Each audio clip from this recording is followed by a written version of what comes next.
Hello everyone. इस video में हम कंप्लीट करेंगे सेट थ्योरी। और सेट थ्योरी को पढ़ने से पहले एक बार सेट को जान लेते हैं। तो set is the collection of well defined object.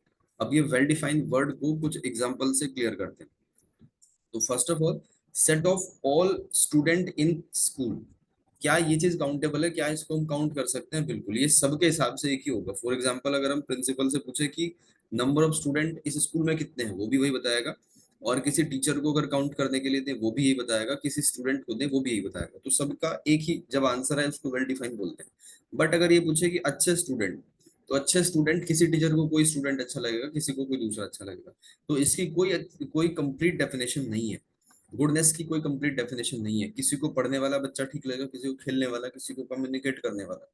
तो ये वेल डिफाइंड नहीं है। इसके और बहुत सारे एग्जांपल हो सकते हैं, जैसे कलेक्शन ऑफ रिवर। रिवर तो सभी बता दें कि कितनी रिवर है, काउंटेबल है। लेकिन अगर ये पूछे कि कलेक्शन ऑफ होली रिवर, तो यहाँ पे इसकी भी क्राइटेरिया अलग है। किसी डिस्ट्रिक्ट में किसी को पवित्र मानता है, किसी को किसी डिस्ट्रिक्ट में किसी दूसरे को पवित्र माना जाता है, मान्यताओं के अनुसार। तो ये भी वेल डिफाइंड नहीं है। फॉर एग्जाम्पल, ये कहा जाए कि इंग्लिश के वोवल्स, तो वोवल्स में आप क्या लिखोगे? ए, ई, आई, ओ एंड यू। तो सारी दुनिया में यही वोवल्स चलेंगे। तो जो सबके हिसाब से एक है, उसको वेल डिफाइंड बोलते हैं। उसको सेट में रख सकते हैं। अब सेट को दिखाने के तरीके क्या है? इंग्लिश के कैपिटल लेटर से सेट को दिखाते हैं। और उसके अंदर जो एलिमेंट रखे जाते हैं, जैसे ए इज अ सेट, और उसके अंदर हमने एलिमेंट लिखा 1, 2 एंड 3। तो उसके अंदर हम इंग्लिश के स्मॉल लेटर भी यूज कर सकते हैं, और बाकी कुछ भी रख सकते हैं। अल्फा बीटा गामा भी आ जाएंगे, या कुछ न्यूमेरिक वैल्यू भी आ जाएगी। अब सेट को पढ़ने से पहले हम जान लेते हैं कि नेचुरल नंबर के सेट को कैसे रिप्रेजेंट करते हैं। जहां से काउंटिंग स्टार्ट है, उसको नेचुरल नंबर बोलेंगे। एन इंटीजर, उसको जेड से रिप्रेजेंट करते हैं। पॉजिटिव इंटीजर कैपिटल जेड से, और उसके ऊपर प्लस लगा देंगे। नेगेटिव इंटीजर पे माइनस लग जाएगा। क्यू किसको रिप्रेजेंट करेगा? रैशनल नंबर को। क्यू प्लस पॉजिटिव, और Q minus as well as minus. R for real number, and C for set of all complex number. तो सेट के बारे में हमने मोटा मोटा पढ़ लिया। अब जान लेते हैं कि ये दिखाते कैसे, सेट को रिप्रेजेंट कैसे करा जाता है। तो इसके दो तरीके हैं, रोस्टर या टेबुलर फॉर्म, और दूसरा सेट बिल्डर फॉर्म, या इसको रूल फॉर्म भी कहते हैं। तो अगर फिर से वही वोवल वाला एग्जांपल ले लेते हैं। अगर कहा जाए कि वोवल, तो आप लिखोगे ए, ई, आई, ओ, सेट ऑफ वोवल। या लिखा जाए कि इवन नेचुरल नंबर, तो उसको लिखेंगे 2, 4, 6, 8 अप टू, जहां तक भी डिमांड हो। तो ये फाइनाइट और इनफाइनाइट दोनों टाइप का हो सकता है। अब सेट बिल्डर या रूल फॉर्म में क्या लिखेंगे? उसको डायरेक्टली ना लिख के इनडायरेक्टली समझाएंगे। जैसे अगर हमें 5 से कम नेचुरल नंबर लिखने हैं, तो उसको लिखेंगे एक्स सच दैट एक्स एक नेचुरल नंबर है, ऐसा है कि वो 5 से छोटा है, यानी कि इनडायरेक्ट बताया जाएगा। ठीक है, उसमें क्या होगा कि प्रॉपर्टीज के बारे में डिस्कशन होगा। ओके, तो इसमें क्या लिखा जाएगा? 1, 2, 4। तो एक दूसरा एग्जांपल लिया हमने कि अगर 8 या 8 से छोटे नेचुरल नंबर लिखने हैं, तो उसको ऐसे दिखाएंगे, और उसका टेबुलर या रोस्टर फॉर्म ये बनेगा। फिर कहा जाए कि एक एक्स एक इंटीजर है, और उसका स्क्वायर, तो कैसे लिखा जाएगा? 0, 1, 4, 9, 16। ठीक है, उसको ऐसे भी दिखा सकते हैं। अब अगेन एक इंपॉर्टेंट पॉइंट है कि सेट में ऑर्डर कोई इंपॉर्टेंट रोल नहीं रखता। जैसे 1, 2 है, तो 1, 2 को 2, 1 लिखेंगे, तब भी इसका एक ही सेंस आएगा। और यहाँ रिपीटेशन का कोई मीनिंग नहीं होता सेट के अंदर। तो हम एक ही बार लिखेंगे, बस उसको रिपीट करके नहीं लिखेंगे। तो ये दो बात थी, आपको ध्यान रखनी है। इस सेट में ऑर्डर इंपॉर्टेंट नहीं होता, और सेट में रिपीटेशन का भी कोई मीनिंग नहीं होता। आगे बढ़ते हैं। नेक्स्ट टॉपिक हमारा टाइप्स ऑफ सेट। तो इसमें क्या है? सबसे फर्स्ट टाइप है हमारी टाइप ऑफ सेट में एम्प्टी नल या वॉइड सेट, जिसके अंदर कुछ भी ना हो।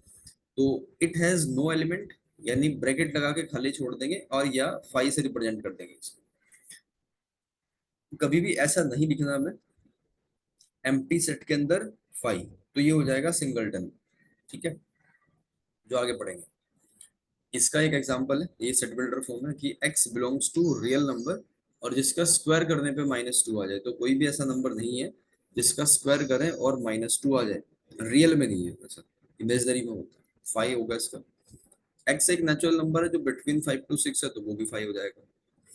x एक नंबर है जो 1 से छोटा है, नेचुरल नंबर है, वो भी 5 हो जाएगा। तो नंबर ऑफ एलिमेंट कितने होंगे? 0। ठीक है, आगे बढ़ो। उसके बाद है सिंगलटन सेट। सिंगलटन नाम से पता चल रहा है, जैसे जिसमें सिंगल एलिमेंट लाई करे। तो बहुत सारी कंडीशन हो सकती है ऐसी, जैसे 2 से 4 के बीच में, 2 से 4 के बीच में एक नेचुरल नंबर लिखने को आया, तो झट से आप क्या लिख दोगे? 3। या इवन प्राइम नंबर लिखने को आया, उसका आंसर हो जाएगा 2। 2 ही होता है सिर्फ, इवन और प्राइम दोनों। ओके, तो फाई, ठीक है, वही बात यहाँ समझा रखी है कि फाई क्या है, एक नल सेट है और ये सिंगलटन है, तो इसमें अंतर समझना है। ये डिस्कस कर लिया हमने, आगे बढ़ते हैं। Finite set. तो फाइनाइट सेट में क्या होगा, अ सेट इज, एक सेट को फाइनाइट तब बोलेंगे जब उसके अंदर के एलिमेंट को आप काउंट कर सको, लेबल्ड कर सको, लिस्ट कर सको, ठीक है, और वो टर्मिनेट हो जाए, यानी कि उसका एंड पॉइंट आपको बताओ। तो ये वर्ड याद रखने, लेबल्ड कर सको, जैसे फिंगर पे काउंट कर सको 1 2 3 4, और उसका एंड पॉइंट आपको बताओ। जैसे अगेन वोवल का सेट है, तो लास्ट में क्या होगा इसके, यू, ये काउंटेबल है, नंबर ऑफ एलिमेंट इसमें कितने, 5 है, ठीक है, ये फाइनाइट की कंडीशन है। और बहुत सारे एग्जांपल हो सकते हैं, जैसे कहा जाए नेचुरल नंबर लेस देन 20, तो आप 19 तक नंबर लिख दोगे, उसका भी एंड पॉइंट हमें पता है। इसके बाद एक पॉइंट है इसमें, cardinal number of a finite set. Cardinality क्या होती है, किसी भी सेट में कितने एलिमेंट है उसको कार्डिनलिटी कहते हैं। तो जैसे इसी की अगर हम बात करें वोवल वाले एग्जांपल की, तो इसमें क्या हो जाएगा, कार्डिनलिटी इसकी कितनी है, 5, तो ऐसे दिखाएंगे नंबर ऑफ एलिमेंट 5। तो आगे बढ़ते हैं, नेक्स्ट हमारा type number 4, infinite set. Infinite set में क्या होगा, जैसे नाम से ही पता चल रहा है कि जिसका एंड पॉइंट आपको ना पता हो, ठीक है, जिसका एंड पॉइंट आपको ना पता हो, कैन नॉट बी टर्मिनेटेड। तो इसके कुछ एग्जांपल देख लेते हैं इनफाइनाइट सेट की। Set of all points in a plane, तो एक प्लेन है जिसमें बहुत सारे पॉइंट है, इनफाइनाइट पॉइंट है, उसको भी आप कलेक्ट नहीं कर सकते। Set of all line in a plane, उसको भी, उसका भी एंड पॉइंट नहीं पता हमें। फिर ये कहा जाए 0 से 1 के बीच में कितने रियल नंबर है, तो बहुत सारे नंबर है। क्यों, क्योंकि इस तरीके से समझ सकते हैं, 0.1111, फिर 0.1212, 0.999 तक के, ऐसे बहुत सारे कॉम्बिनेशन बन सकते हैं। तो जिनकी कार्डिनलिटी नॉट डिफाइन हो उनको कहते हैं इनफाइनाइट सेट। अच्छा, सिर्फ ये लिख के छोड़ दे कि सेट ऑफ होल नंबर, तो इसका भी कोई अंत नहीं पता। सेट ऑफ नेचुरल नंबर, इसका भी नहीं पता, लेकिन वेल डिफाइन तो है, ठीक है। तो कुछ फाइनाइट के एग्जांपल है, इसी के साथ साथ में कंपेयर करके समझ। Set of even natural number, जो 100 से कम हो तो काउंट कर पाओगे, लेबल्ड कर पाओगे।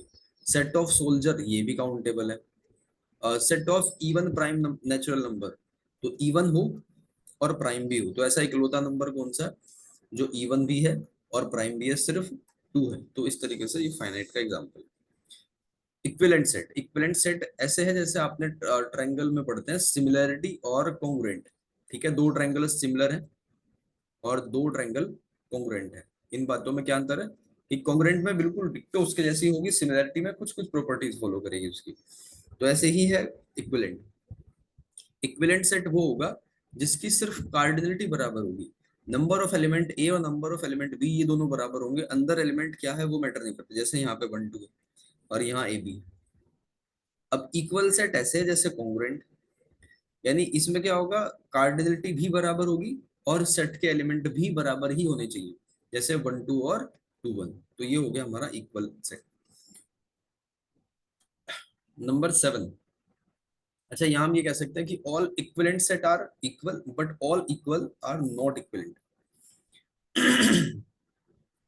ठीक है, जितने भी इक्विवेलेंट सेट हैं वो सारे इक्वल होंगे, बट सारे इक्वल इक्विवेलेंट हो ऐसा जरूरी नहीं है, नॉट नेसेसरी।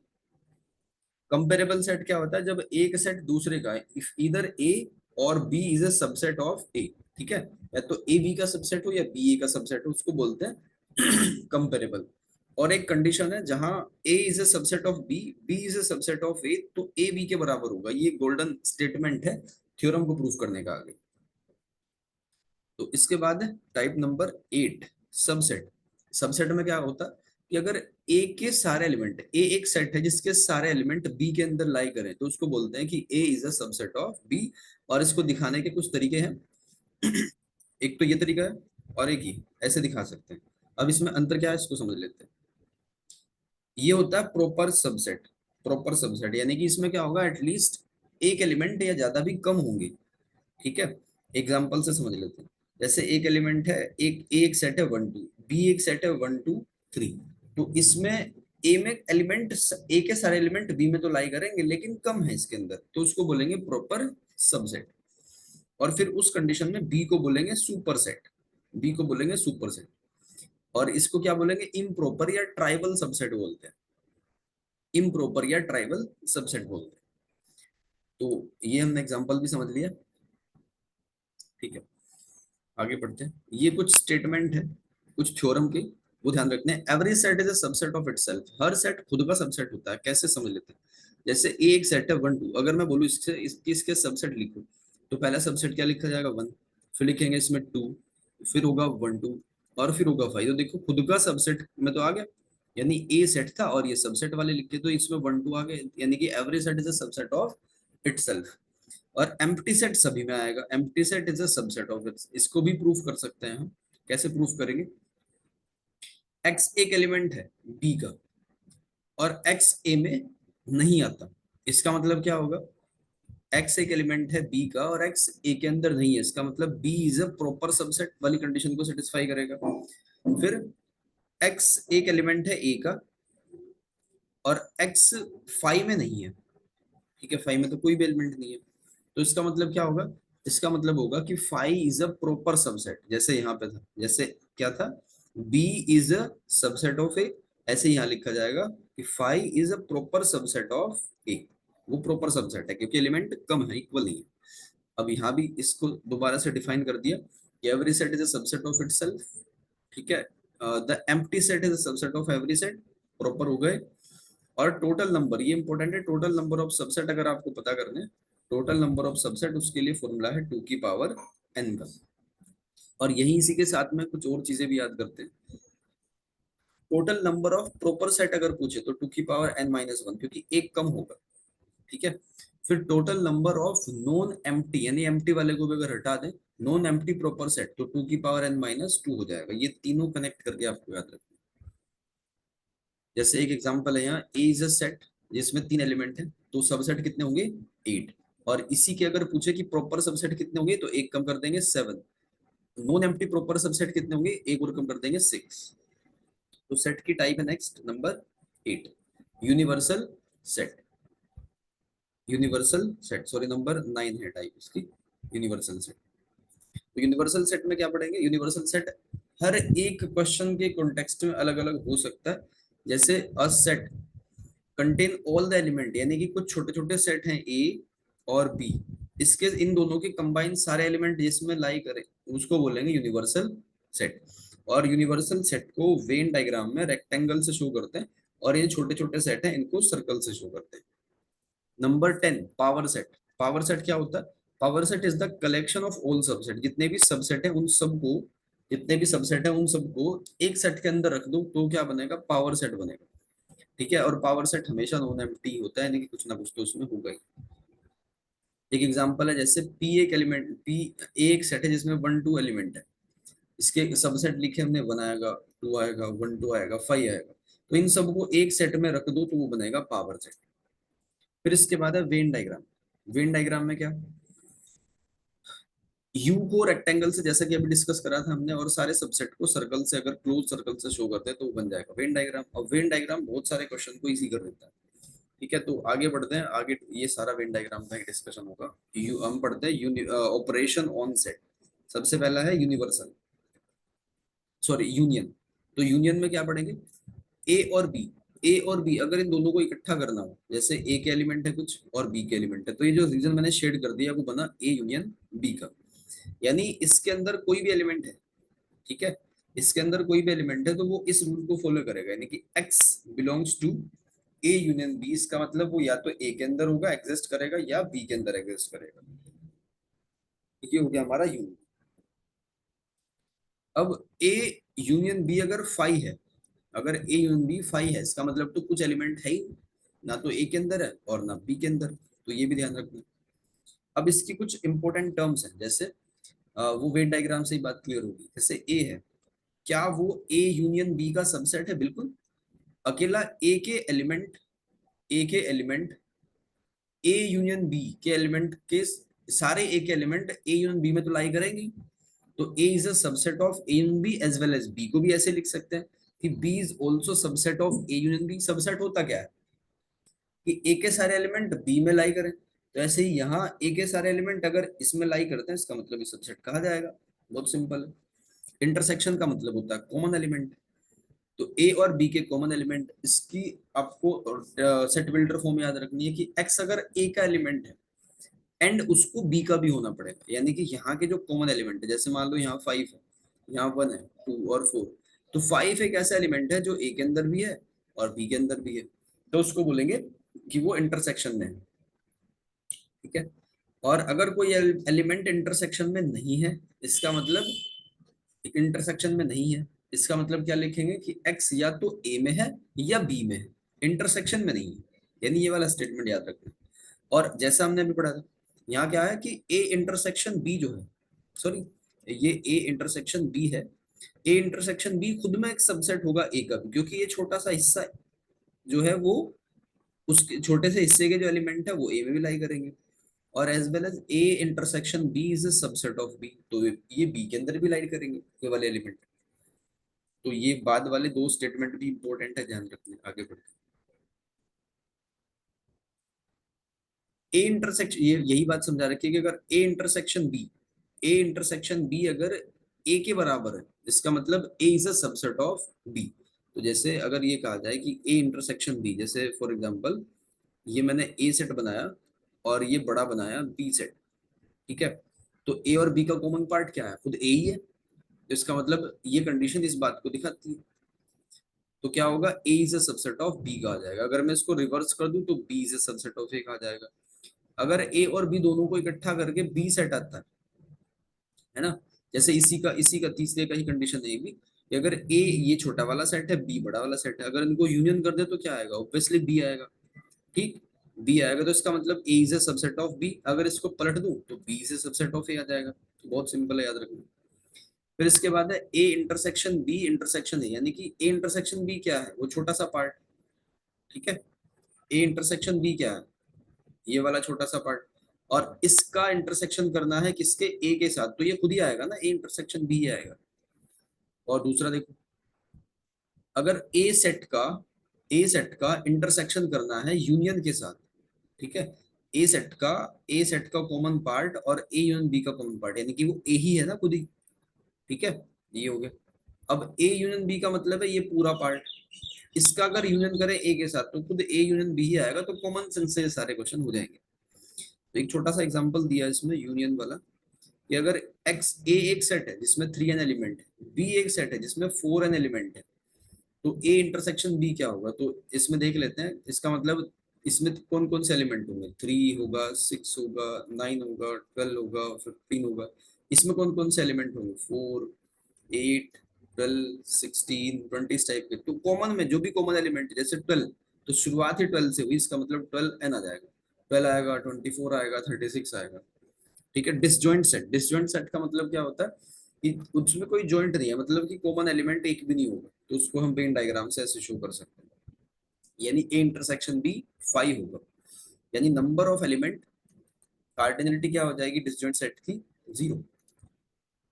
फिर इसके बाद है difference of set. Difference of set का मतलब है कि ए में से बी को सब्ट्रैक्ट करना है, ए में से सारे बी के एलिमेंट को डिलीट करना है, ठीक है, ए में से बी के एलिमेंट को डिलीट करना है। तो जैसे ये हमारा सेट है ए, इसमें से बी के एलिमेंट को सारा निकाल दिया, तो जो बचा हमारा वो प्योर बचेगा ए। ऐसे ही रिवर्स उसका बी माइनस ए कर सकते हैं। तो जैसे एक एग्जांपल है कि 1 2 3 ए में एलिमेंट है और 2 3 इसमें बी में एलिमेंट है, तो इसमें से 2 कट जाएगा और 3 कट जाएगा, बचा क्या, सिर्फ 1 बचा, यानी कि 1 है हमारा ए माइनस बी। अब देखो वेन डायग्राम से ये वाला पोर्शन हमारा ए माइनस बी को दिखाता है, तो अगर ए में से मैं इतना पोर्शन काट दूं, ठीक है, जो कि फर्स्ट वाली प्रॉपर्टी को एक्सप्लेन कर रहा है, तो क्या बचा, ए माइनस बी बचा, ठीक है, जो जिसके अभी बात कर रहे थे, कॉमन पार्ट अगर कट कर दे, ठीक है, तो यही है, ऐसे ही इसको समझा रखा है।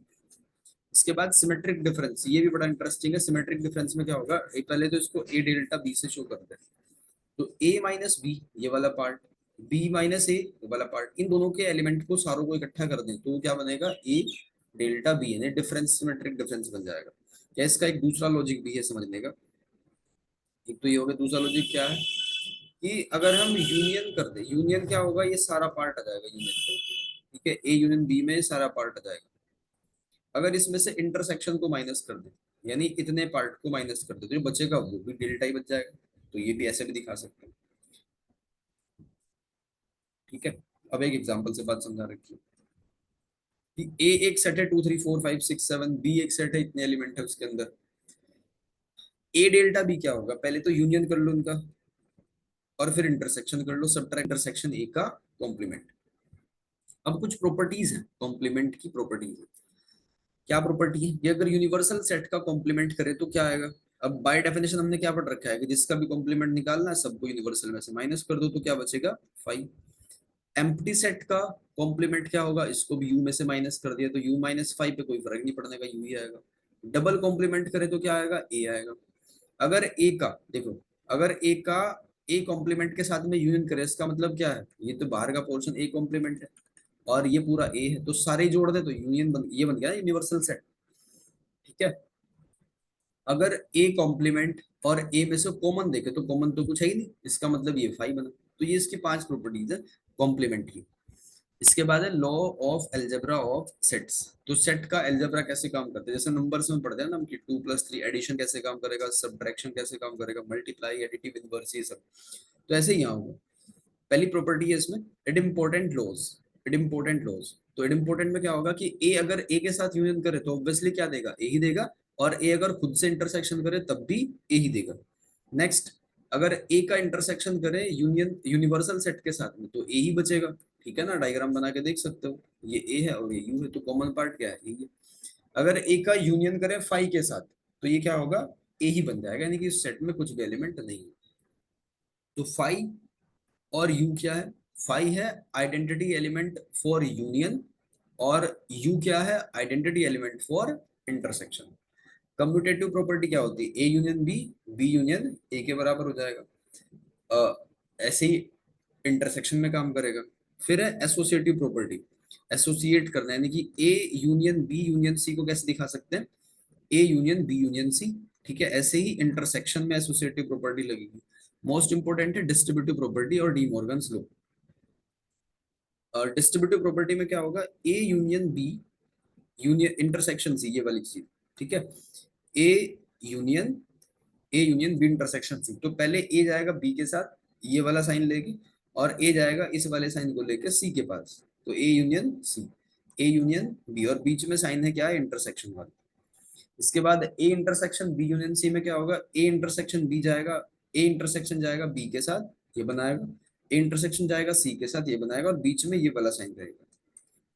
नेक्स्ट है प्रॉपर्टी हमारी डी मॉर्गन, जो कि काफी इंपॉर्टेंट है। इसमें अगर ए यूनियन बी का कॉम्प्लीमेंट करें तो क्या आएगा? A complement intersection B complement.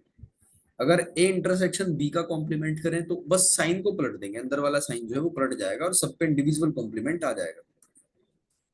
तो इस वीडियो में इतना ही। नेक्स्ट वीडियो में हम डिस्कस करेंगे कुछ इंपॉर्टेंट रिजल्ट, कुछ थ्योरम और कुछ most important question. Thanks for watching.